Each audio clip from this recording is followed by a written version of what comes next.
Ladies and gentlemen, boys and girls, we are here. Day off season. Let's talk Sixers off season. Day number 3. We got one of my favorite people in the world on the panel with us today. Carlin, Sixers beat writer for Sixers USA Today. Been at this thing for a long time, man. So y'all already know who he is. He really didn't need no introduction, but I gave an introduction just in case to the people that don't know him out there and stuff like that. So, how you doing today, sir? What's going on, man? How about yourself? Doing all right, man. Doing this been a very so far. This been we haven't even really gotten to the meat and potatoes of the all season yet, and this all season has been a whirlwind already. From like you don't know what reports to confirm, you don't know like what reports are true, you don't know. You hear one thing, you hear another thing. Then just like it's so much, y'all. It's still a busy time of the year for y'all too. Like it's still busy because this is where the news cycle begins, man. So I want to start off by saying, like, what's been your impressions on what you've been hearing as far as all season news so far? What do you mean? Just for the Sixers? There's like, like what you, as far as what you've been hearing, how much of it has been factual, or how much of it has been like, no, this is a load of bull. Well, I can tell you the Raptors want Ben. Like if that's what you're asking. Oh, okay. Toronto wants Ben. There are a lot of teams that want Ben, and this is what I'm saying. There are a lot of people out there who think Ben Simmons has no value. That couldn't be the furthest thing from the truth. He's 25 years old. He's a 3-time All-Star. He's a 2-time All-Defensive First Team member. He's an All-NBA member in 2020. So everybody can miss me with the Ben Simmons sucks narrative because Ben Simmons is a top 25 player in this league. So there are actually a lot of teams out there that want Ben Simmons on their team. So I know Toronto wants him. Portland would be willing to work something out. I don't know if it would be for Dame, but I know Portland would love to have him. New Orleans is another team that would love to have him. Sacramento is a team that would love to have him. Oh, you dropping some gems right now. You dropping gems. Well, I thought this was common knowledge. I know. I didn't know. I didn't know. So truthfully, I didn't know Toronto wanted him until today. I'm not gonna hold you. I seen an outlandish trade. It was Kyle Lowry. Who else? It was Kyle Lowry, the 4th pick, and an OB and Van Vliet. And Van Vliet. I said, "There's no way in hell that's a real trade. If that was a real trade, that's what the Sixers wanted." Yeah. Wow, I didn't think that was a real trade. Like I was like, yo, there's no way in hell Toronto's giving all that up for Ben Simmons. Well, I mean, I'm Toronto rejected it. Yeah. Like it's not like it's like crazy or anything, but it's a deal that did get rejected. But honestly, I think Simmons is probably worth that much if we're going to be honest, especially if you're looking at it from Toronto's standpoint. Philadelphia wants an all-star. They also should probably want more than an all-star. Again, everybody's so focused on that playoff run, and I get it, but Ben Simmons is a top 25 player. Like it's not like Ben is like some trash ass dude. Like no, we're talking about a 25-year-old who has accomplished so much in his career. So everybody can sit here and trash Ben for all he wants or all they want. And the playoffs were bad, admittedly. That was god awful. But he is still 25 years old, and he's already accomplished so much. And he's still one of those guys that makes an impact out on the floor without having to drop 20 to 25 a night. Like that's the thing. Everybody wants him to drop 20 to 25 a night, but it's like he already does so many different things on the floor that impacts winning. Like for example, the biggest example I always use is Andre Drummond. Because everybody thinks Andre Drummond is this great center, but because he gets 20 and 20, but he doesn't impact winning. He doesn't do it. Okay. So, I mean, and sure, you can make the argument, he was on bad teams, but Detroit made the playoffs twice with him. The Lakers didn't even play him in Game 6 against Phoenix. They didn't even play him because he was so god awful the first 5 games. So everybody wants to sit here and say Andre Drummond's great because they look at numbers. But if you actually watch basketball, and if you watch the game, then no, Andre Drummond's not that good. He's just not. So when you look at Ben impacts the game in so many different ways without having to go for like 20 15 and 12. Ben is a top 25 player, while Andre Drummond is like near the back of the spectrum, despite all the 2020 games everybody falls in love with. So you have to, I mean, you really have to kind of like watch the game in different ways to really see a guy's impact. And that's why when it comes to Ben, Morey should settle for nothing less than at least an all-star. He shouldn't settle for anything less. I think that Toronto deal would have been a little more feasible if you didn't throw in the 4th-round pick. Like first pick, 4th overall. I think the deal would have been a little feasible, and that's something they could have thought about. That's something because Lowry, and Anunoby, you get a young, talented, slashing lockdown defender, and you get Kyle Lowry, the all-star you want back. And so, if they didn't want the 4th overall pick, then I could see the deal kicking off and without a hitch. But that was a little overkill, and I get it too. You should maximize your investment for then get the most back on your return. And I also seen a report saying that what did I see? That teams didn't like the teams were trying to give the Sixers the impression that his value was so low that they can actually fleece them in the long run. But like you were saying, his value is pretty high around the league. Everybody would love him around the league. So I seen that. Yeah, listen, there are a lot of teams out there that would love Ben Simmons, and it depends on really what they're at on what they're willing to give up for him. I know Sacramento was willing to give up Buddy Hield and Marvin Bagley. I wouldn't do that deal from Philadelphia. You don't need another spot up shooter. Bagley's also damaged goods. He's been in the league, I think, 3 years now, and just he's hurt like every single year. So he's not a guy that I would go for. And for me, when you look at Philadelphia's need, they need a shot creator. They need a guy who is willing to take shots off the dribble and have the guts to knock down those big shots on the stretch.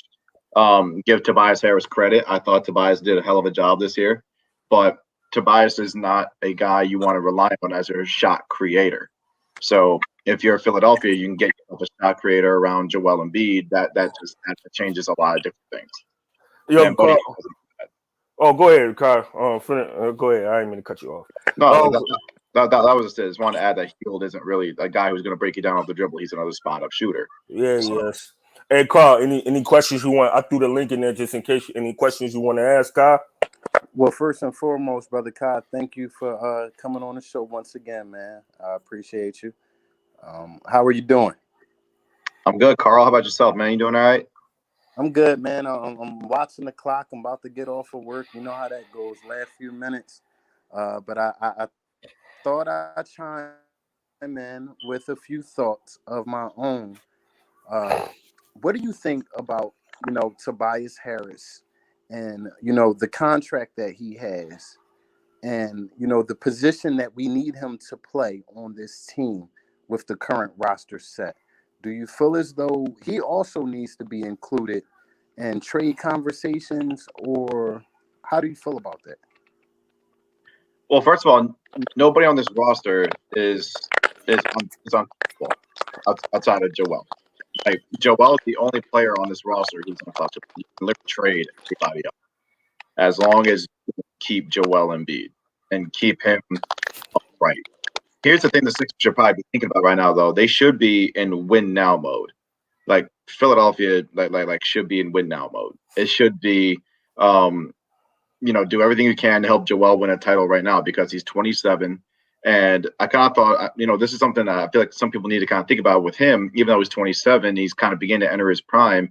Joel's prime might be shorter than other stars' primes because of the fact that he's dealt with so many different injuries throughout his career. Eventually his body might begin to break down a little bit. So if you're the Sixers, now that he's in a state where he's so dominant and he does so many elite things out on the offensive end of the floor and obviously defensively as well, if you're Philadelphia, you need to think win now. And Ben could be a guy that could help you win now, but he also couldn't be a guy. I'm trying to reword it. He could be the guy to help you win right now, but he also might not be the guy to help you win right now. So if you're Philly and you're trying to move Ben, you need to move him for an all-star who is ready to win right now. That's why they're looking at Damian Lillard. It's why they're looking at Bradley Beal. It's why they're looking at a Kyle Lowry. It's why they're looking for guys like that who have been in the league long enough to understand what it takes to win and to help Joel get over the hump and get the job done. So that is why they really shouldn't settle for just any old deal for Ben. To Timmy's comment, I see that Lowry is a free agent. It would be a sign and trade deal. So Lowry would be in the deal. It would be a sign and trade deal because Philly needs to be able to match the salary. They don't have the money right now to just sign Lowry straight up. They don't have any money like that. So it would have to be a sign and trade deal. That's why Lowry would be in the deal. But if you're really looking at it from Philadelphia's standpoint in terms of Tobias had a hell of a year. He's still overpaid. He's still completely overpaid. He's not worth that deal.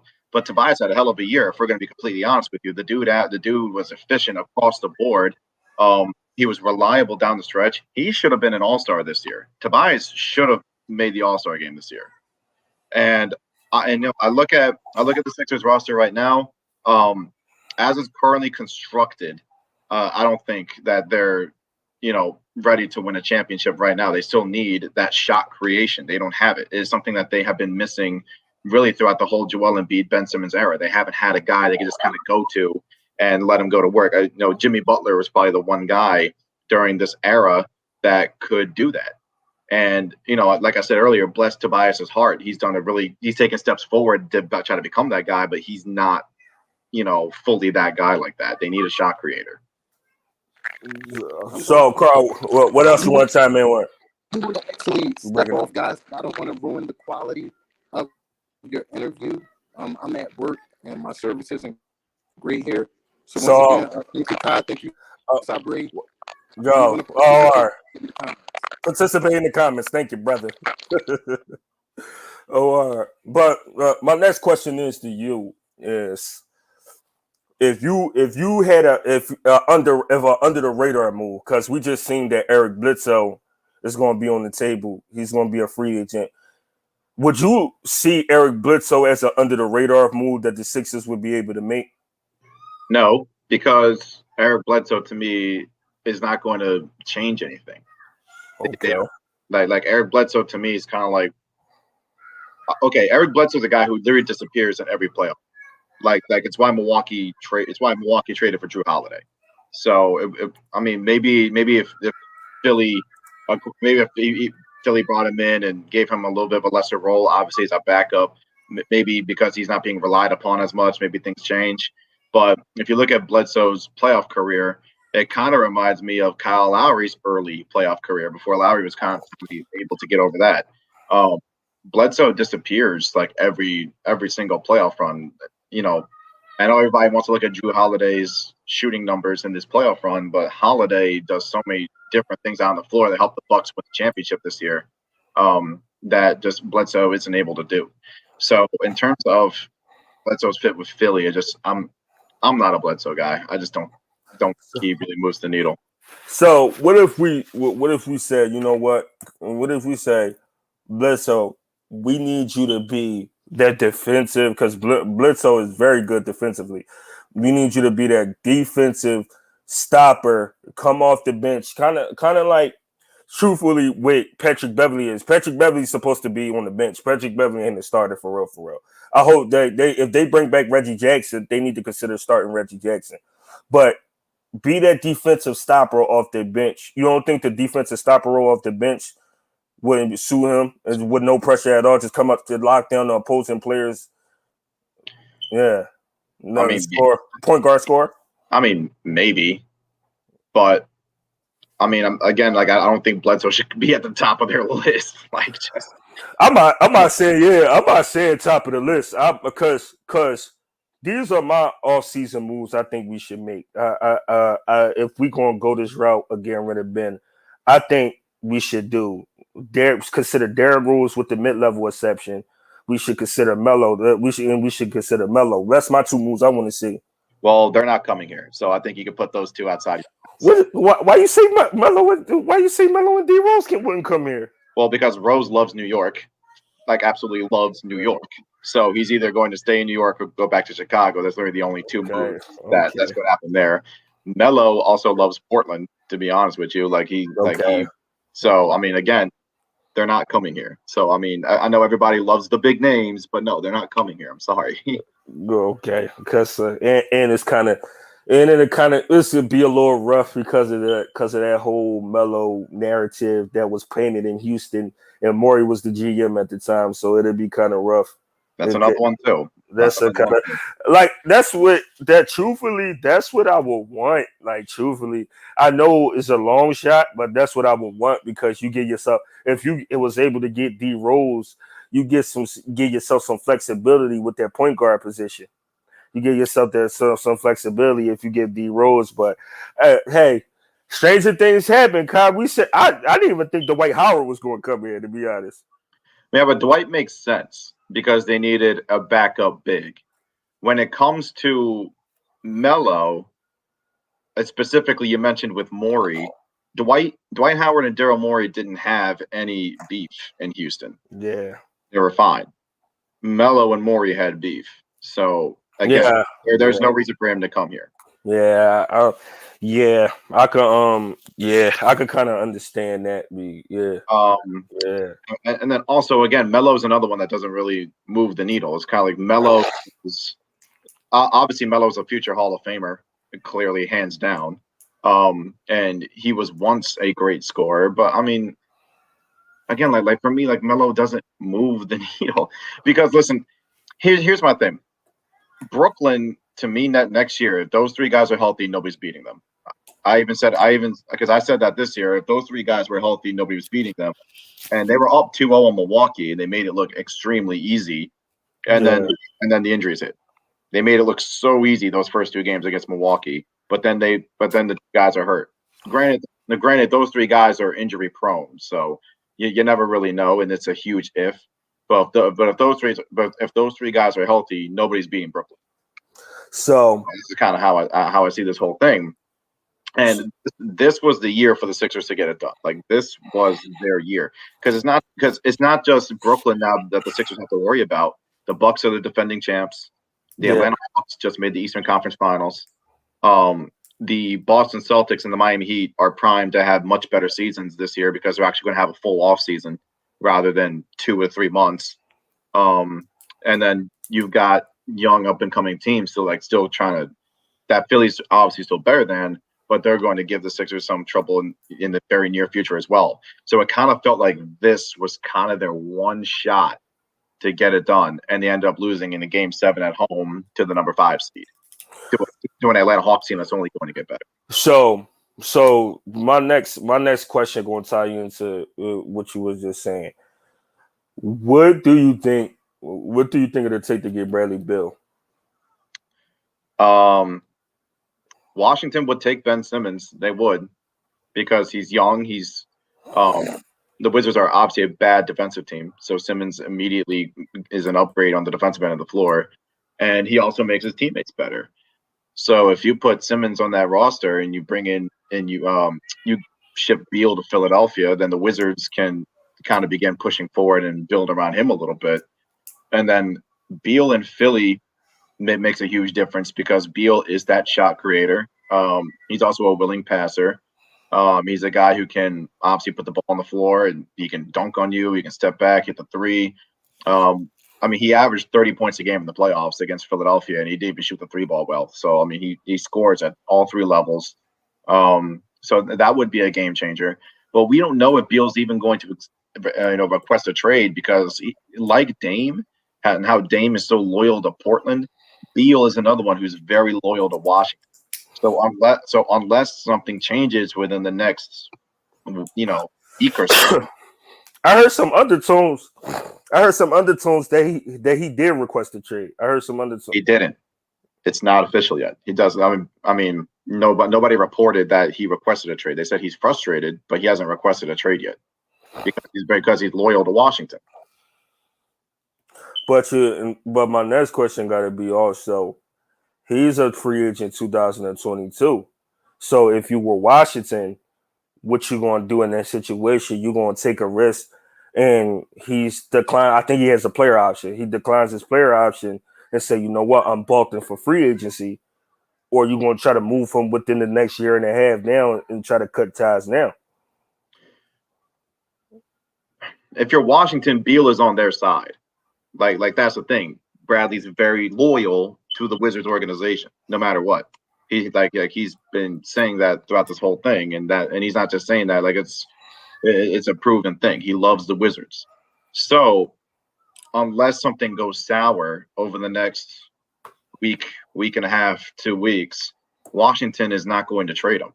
They're going to try to get him to sign another extension, which he already signed an extension. Obviously, he's reached the end of the one as you just mentioned.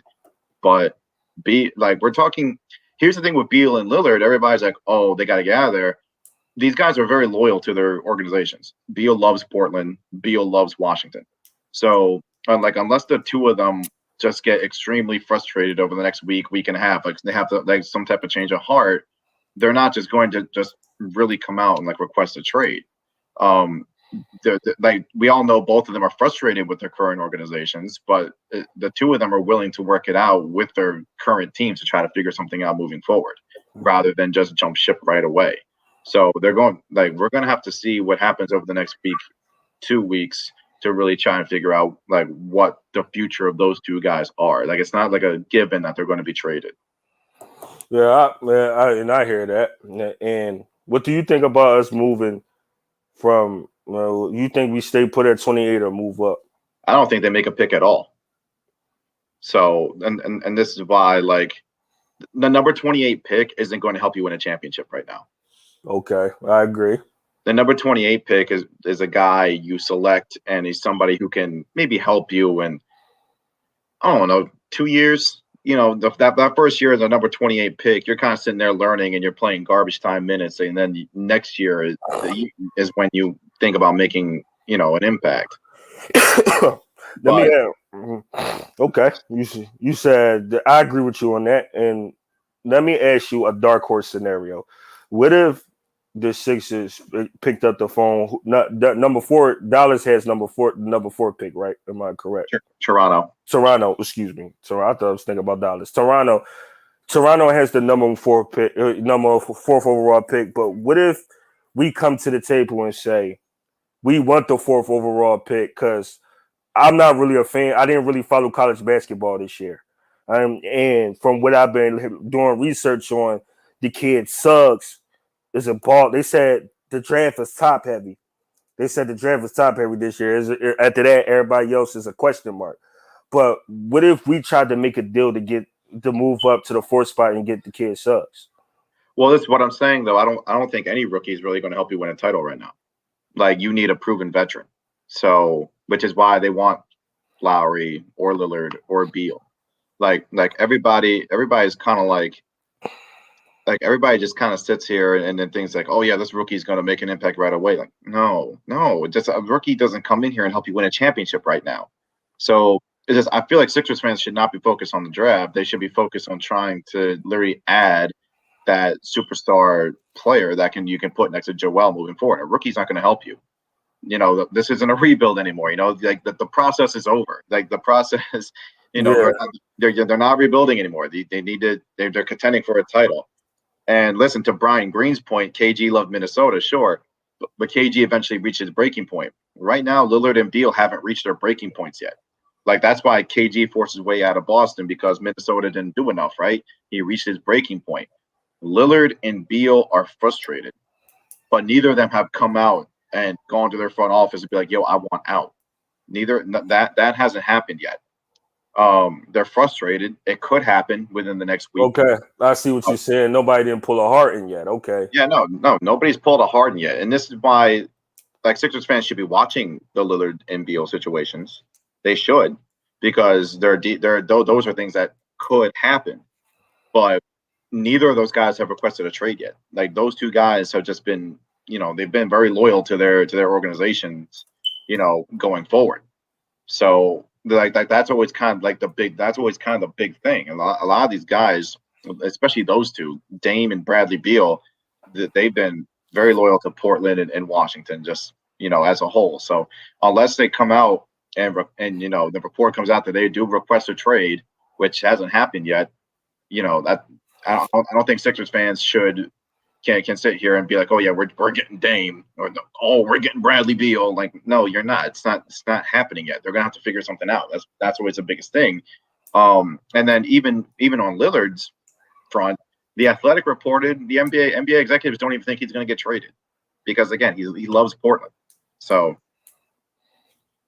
Okay. Yeah, and Timmy Snyder said got a gut feeling Morey trades the 28 for Terrence Ross. now see that wouldn't be a bad addition. Like that's a guy who can help you off the bench. And if you're just going to give up the number 28 pick for Terrence Ross, that's fine. That's a good addition. Orlando is a young team that wants to just keep gathering picks and move forward anyway. Once they finally realized they weren't good, and they were a 7 and 8 seed constantly, the Magic are a team that's going to fully enter a rebuild. So if that's what it takes to bring in Terrence Ross, then yeah, absolutely, you do that deal. Ross is a guy who can come off the bench and provide what they need, scoring, instant scoring.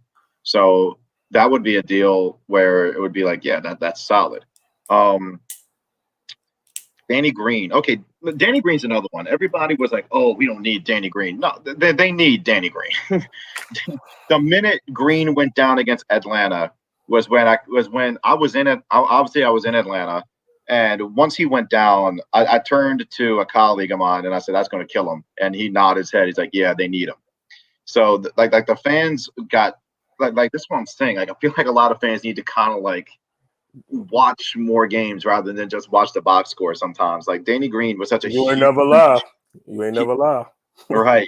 You ain't never Danny lie. Danny Green was such a huge piece of this team because not only was he a guy who could space the floor, and he shot 40.5% from deep, from everybody out there who says that he can't shoot like that. He shot 40.5% from deep. And then in round one against Washington, I think he shot like 44% from deep or something crazy like that. But then everybody's going to point to games 1 and 2 of the Hawks series and be like, oh, he shot 1 for 9 from deep. And like, sure, but Danny Green does other things out on the floor. He had 8 assists in game 2 against Atlanta. That led the team. He led the team in assists in game 2 with 8. He had 5 rebounds in game 2. He's also a very good defender, but everybody just remembers him getting cooked by Trae Young. Here's why. Because it's Trae freaking Young. Trae Young cooks a lot of freaking people. Like, it's not just Danny Green. Trae Young cooks a lot of goddamn people. Trae, and like everybody just remembers game 1, and that's the most annoying part. It's just like, okay, that's not on Danny to me. That's on Doc. That's on Doc for realizing, oh shit, Danny can't guard Trae. Let me put somebody else on him. But no, he's stuck with Danny. He's stuck to his guns. And listen, Doc isn't free from blame here. Everybody wants to, Oh, we're gonna touch bases on that in a second. Yeah.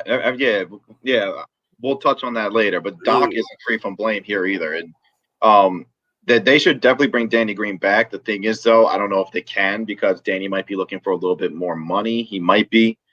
I think the Sixers do own his bird rights, so that could come into play as well. But they should absolutely bring Green back because they missed him against Atlanta. And then Doc going with Furkan Korkmaz to start in his place was not a good move at all. So, and the funny thing about that was, man, we was trying to tell people, like starting Korkmaz was not a good idea. It was like we try to, like you said before, people need to stop looking at the box scores and actually watch the game and stuff like that. And Carl says that I agree. Danny Green's a coach on the floor.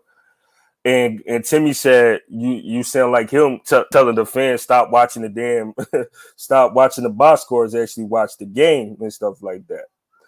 Well, because I mean, obviously this is my job. So I literally watch every single game, obviously, and it's just like the way I see it is, it's like when you watch Furkan and when he's making his 3-pointers. Furkan Korkmaz is a solid player. The thing is, though, he's streaky. So when a 3 is not falling, what else do? You can't put the ball on the floor. He can't play defense. He can't pass either. So it's like when you're not making 3s, man, like you gotta get off the floor because you can't do anything else. So that they missed Danny Green in like the worst way because not only does Green stretch the floor and add the spacing, He's a voice out on the floor as a coach, and also on the offensive end. What an underrated part of his game is his passing. There were a lot of times against Atlanta, I felt like in games 4, 5, 6, and 7, when they had a tough time getting the ball to Joel in the post, and the only guy who could do it was Ben. You know, and because Tobias is like all right as a passer, but Danny Green is a guy. He's a good post passer who can get that into Joel when he needs it. So they missed Green badly. The rest of that series against the Hawks. But I mean, listen, Furkan is a free agent. I wouldn't bring him back. I feel like they can definitely do better. They can definitely do better. Because to Timmy's point, FIBA is a different game. It's a different game than the NBA. So I mean, Furkan can look like a superstar out in FIBA, and it's one of those things to where he can probably take that experience, come back here, and move forward with it. But nobody is sitting here in free agency and going to go all out for Furkan when it comes to his free agency. So we'll see what happens with him. But if I'm the Sixers, I wouldn't bring him back. I would probably look for an upgrade at that position. And now we got to this is a good segue to the Doc thing. So give me over under. All right, this was his first year. Okay, cool. First year, get the growing pains out. But give me an over under on how many years Doc lasts at the Sixers if he continues at this current pace. I don't know if I can give you an over under. What he signed? He signed a 5-year deal. He'll be here next year. He'll be here the year after that. Because listen, here's the thing: Doc took the team from number 6 seed to number 1. They were the number 1 seed for the first time in 20 years, and he got the most out of Tobias Harris. Like, as I said, Tobias should have been an all-star this year. I thought Tobias was great, like all season long, except for like 1 or 2 clunkers here and there. His shortcomings though come from him being stubborn. I agree. Going with the all bench lineup in game 1 against Atlanta that's coaching malpractice. You don't rock. you just don't rock. You don't rock with an all bench lineup in round 2 of the playoffs. It's just you don't do it. I don't care if you're trying to send a message to the starters that they need to play better. I don't care. You don't do that. Then there was game 7 when he had Tobias and 4 bench players out the floor in game 7. And that's another one. Like, what are you doing? Like, stop going that deep into your bench, especially in a game 7. There are just too many things that Doc did this year that just, it kind of confused me. And when you really look at the past couple of years, the Clippers blowing that 3-1 lead, they were up big in both games. I think game 5 and game 6, they had huge leads against Denver. Even 2015, when they were up 3-1 against Houston, they were up by like 26 or so. They were up by like 18 or 20 in the fourth quarter against the Rockets. And the Rockets came back on the back of Josh Smith, not James Harden, Josh Smith and Corey Brewer. So that's the biggest thing. And then you go to this year with Philadelphia, they were up 18 in game 4, blew it. Up 26 in game 5, blew it. Almost blew it in game 6. He almost got eliminated there. But they were able to recover and force the game 7. But this is beginning to become a trend with Doc. He hasn't made it past round 2 since 2012. And he's had talented players: Chris Paul, Blake Griffin, and DeAndre Jordan, and JJ Redick out in LA, and Kawhi and Paul George. This year he had Ben, Joel, and Tobias. And then another one, and then even with Boston, I mean, there were a couple times they were up 3-2 in the finals in 2010, blew it. They were up 3-2 in the Eastern Conference Finals in 2012, blew it. So it's just like Doc, this is beginning to become a trend for him, Don't forget this. And by the way, when you was naming them collapses, it's like the Sixers collapse. I like every time you was like 18, I felt like a little prick in my heart. Just that hurt because we did supposed to be in the finals. That hurt a lot. And don't forget the Orlando Magic. The Orlando Magic, Tracy McGrady, when Tracy McGrady made the statement and said, it finally feels good to get out the first round, and then they went on and blew that 3-1 lead to Detroit. Don't forget. No, I mean, sure, but the way I see it is, like that was an 8 seed Orlando team, and like sure they were up 3-1, but Oh, you gotta execute. You up 3-1. You one game away, and they went on that was 04, and they went on that year. 03, that was Oh, 03. that was 03. Yeah. So that was 03. Okay, I thought that was 04. Okay, so No, 03. no, Detroit played Milwaukee round 1 in 04. Okay, so appreciate that correction. So 03, you're supposed to close that out when you got the opportunity to close that out, though, and they blew it though. They was an 8 seed to play devil's advocate. They was to play 8 seed, but to get up 3-1 against a team like Detroit, you got to take care of business. Did she get there the following year, if I'm mistaken? Yeah, they didn't have Rashid yet in 03. Yeah. That was Billups, Hamilton, Prince. Actually, Prince didn't even start yet. He was a rookie. They started Michael Curry, and then Clifford Robinson and Ben Wallace. And then she was say, see, that was you never know what happens if you execute on that window right there and win that series. If you're the Magic, then the following year, they had all the momentum in the world to win that championship to Detroit. Because that's one example right there. So that's what I'm saying though about Doc. This thing is beginning to become like a trend with him. Like it really is. To answer Brian's question, with this roster currently constructed, I don't think so. Unless Ben really does come back with a jump shot. That's the only way I can really see Philly really competing, because the Sixers will give the Nets a battle. They'll give the Bucks a battle. They'll give pretty much any of these teams a battle, and they'll be in the mix. But as I said before, if Harden, Durant, and Irving are healthy, I don't see anybody in the East beating them. They made it look so easy until those guys got hurt. You know, and they almost beat the Bucks with just Durant. They almost beat the Bucks with just him. Like if Kevin Durant wore a half a shoe size smaller on that shot, Brooklyn wins Game 7. So I look at Brooklyn, and I mean, man, no, I don't see anybody. I don't see anybody beating that team. I just don't. Yeah, that's a fair assessment. And if you had a realistic trade for Ben today, who would it be? You personally? I mean, listen, I think it depends on how the Dame situation goes out in Portland. But if I'm Portland and Dame really does want out, I'd trade him for Ben. I would. Ben's 25. He's done so many great things. I would need more than just Ben, obviously.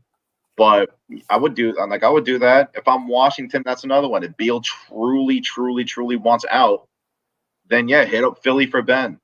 Because I see that. Because if you look at it, Kai, if Russ ain't going to be around Washington too much longer, it's been hammerings with Russ that he wants to go to LA. But if you take away that core, who do you think he want to go to? Quick side note on Russ. Who do you think you want to go to? Well, listen, here's the thing, though. It would make no sense for him to go to LA because Russ can't shoot. So it's like, what kind of spacing are you going to have with Russ, LeBron, and AD? As terrific as those three guys are, you know, there would be absolutely zero spacing. So it makes absolutely zero sense for him to end up with the Lakers. I feel like that's more of the Lakers are going to sign everybody shit that we hear every year. So he's not going to play. Yeah. Imagine a team with Ben Simmons. Imagine a team with Ben Simmons, whoever they starting two guard would be. Bertrand's, Roy Hachimura, and that kid that dude Daniel Gifford, if I'm saying his name right, at center. Imagine a team like that if they could get Ben Simmons. I don't know who their backup shooting guard is, but imagine that a young team like that. That young team, you could build around that team if you're a Wizards team. You could build around that team with them kind of pieces that he would have, because that's a good, young, solid team. It is, and like the thing is though, like the Wizards moving forward, you mentioned Hachimura, you mentioned Bertans, you mentioned Gafford. They also have Robin Lopez there too. I think he might have another year on that deal. But I mean, the Wizards gave Philadelphia a bit of a battle a little bit there. Like I know the Sixers beat them in 5, but it felt like the Wizards in Game 1 really challenged them. It wasn't the Um, typical 5, yeah. yeah, I thought Washington really challenged them in Game 1. I thought Philly won pretty easily Game 2, Game 3. Obviously, the Wizards won Game 4, but then even in Game 5, Wizards were there. Just Philly was able to execute down the stretch because Sixers were obviously the much better team. But yeah, I thought the Wizards challenged them a little bit. So if you get another young piece like Ben Simmons, you move forward with it, and you can actually build your team because you're not going to build right now around Russell Westbrook. He's old. So So what? So did you? So Carl asked, did you hear anything about who was supposed to take Zuma's place? I got no idea. I haven't heard anything about that. We're gonna play a game. We get into the 4. We're gonna let you go after this game right here. We're gonna play a game. So I'm gonna throw out the starting 5 on a scale of 1 to 100. What's the percentage? And if y'all got get the questions in there while we playing this game. If you got any questions, I'm gonna throw out the starting 5 on a scale to 1 to 100%, being 100%. You're certain that they're going to be on the team next year. Okay. Give me a percent. So we're gonna start off with Ben Simmons. 30. Seth Curry. 100. He's under contract. Danny Green. I'll say 40. Tobias Harris. I'll say 80. Joel Embiid, easy one. Yeah, 100. Yeah. We're gonna throw a couple of bench players out there in Dwight Howard. Ooh, he's tough. He's tough because I feel like you have to bring him back because you can't rely on Paul Reed. I know everybody wants to see Paul Reed, but no, you can't rely on Paul Reed yet. So I'll say 75%. Okay. We're gonna go Shake and Korkmaz. Korkmaz is a 0. Shake is Shake is I'll say like 85%. I mean, again, he's under contract still, so yeah, he'll probably be here. What you think? What you think the G League? You think that going back to the G League for him would be the better destination? No. He's an NBA player. No, he is. He's an NBA player. There's no reason to send him to the G League.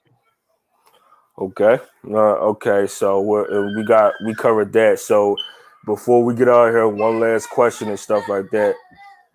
What's your expectations as covering the Sixers going into next season? What's your expectations on the team going into next year? As the roster is currently constructed, man, they're still a round 2 exit.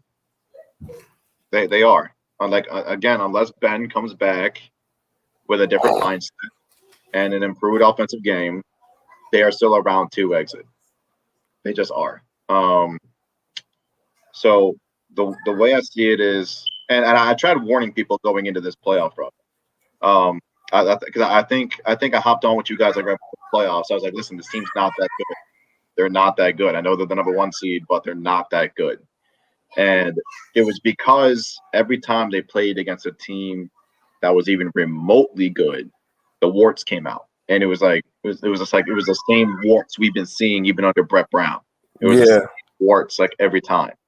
And did I think they'd lose to the Hawks? No, I didn't think they'd lose to the Hawks. I thought for sure that they would lose to either Milwaukee or Brooklyn. But I mean, you could also see that all the warts come out. And again, it came out in round 2. So heading into next season, if this is still the roster, just round 2 is kind of the cap for me. I can't see anything changing. Okay. So I want to shout out some people before we get out of here. BG, Carl, Timmy, I appreciate y'all stopping through. Appreciate y'all commenting and stuff like that. And I want to say before we get out of here, I don't know, Kai, if you're an iPhone user, by the way. Yeah, you're an iPhone user. I will be setting up a Riff room, a Riff. I don't know how good everybody is. If to everybody that's on the sound of my voice can hear it, I will be setting up a Riff room for Eat Sleep Sixers, where you could come in. It's just like live streaming, but you can actually play music. You can actually play music without no copyrights and no fear of copyrights. I will be setting that room up tonight. If anybody want to come in there and talk Sixers basketball and eat sleep Sixers, and you want to go in there and talk some basketball with us, listen to some music, talk about next season, talk about the all season. I'll be setting that room up tonight for y'all to just enjoy yourself and just have a little fun in that room and stuff like that.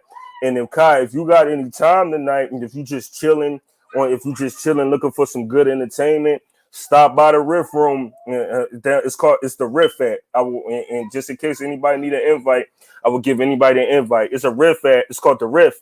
Just come in there, have some fun, talk to some people, because man, you got the Post of the City. You got the Post of the City on lock right now, man, and you doing some solid work. So if you want to check that out tonight, man, you are more than welcome to check it out.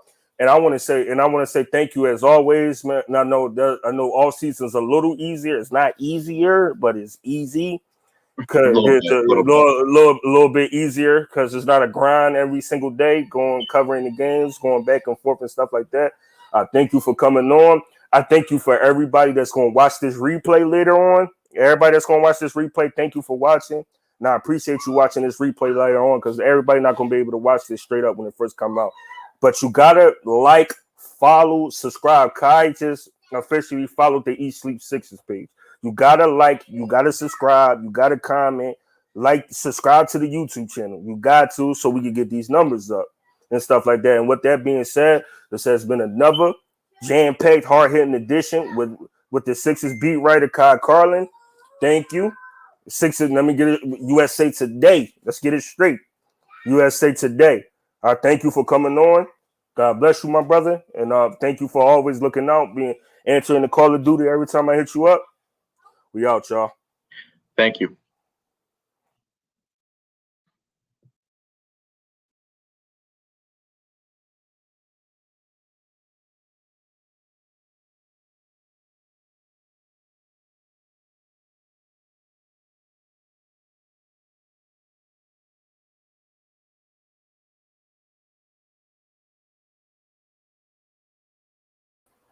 My bad. My silly behind forgot to end in the interview. Hey Timmy, when we set up the riff room tonight, come on through. And I'll give you the invite. Come on through and we're going to check it out. And we're going to ask more questions. We're going to try to get Kai in the riff room so we can do the damn thing. All right, y'all. I got now I'm officially in this thing. Thank you, y'all. Subscribe, like, share, do whatever you got to do. Help us build these numbers up. We need you, y'all. Hit that like button, subscribe for us, y'all. We love you. We out, y'all.